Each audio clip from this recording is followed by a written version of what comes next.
বিশ্ব বিবেকের মুসলিম বিবেকের কাছে প্রশ্ন যে কেন আমরা এভাবে মুসলিমরা লাঞ্ছিত হচ্ছি।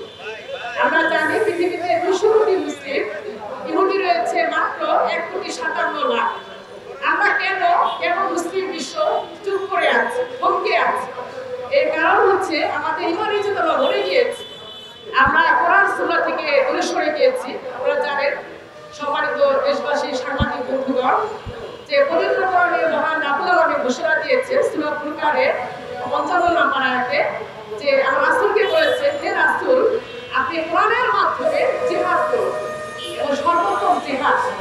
তো আমরা আসলে কোরআন থেকে দূরে সরে গিয়েছি, আমাদের ঐক্যের বন্ধন শিথিল হয়ে গিয়েছে। এজন্যই কিন্তু পুরো ইহুদি মাত্র কয়েকটি গোষ্ঠী আমাদের উপরে পুরো মুসলিম বিশ্বকে নিপীড়ন চালাচ্ছে।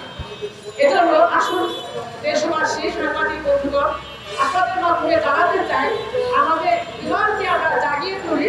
এই পবিত্র মাহে রমজানের শতকতর এই পবিত্র দিনগুলোতে আমরা কোরআনকে আত্মস্থ করি, কোরআনকে আমরা আগলে রাখি এবং উচ্চকণ্ঠে আওয়াজ তুলি, বিশ্ব মুসলিম এক হক, মানবতার দুশ্মন ইসরায়েলকে হটা, মানবতার দুশ্মন ইসরায়েল বিপদ চাক, ফিলিস্তিন মুক্ত পাক। সবাইকে ধন্যবাদ। আসসালামু আলাইকুম ওয়া রাহমাতুল্লাহ।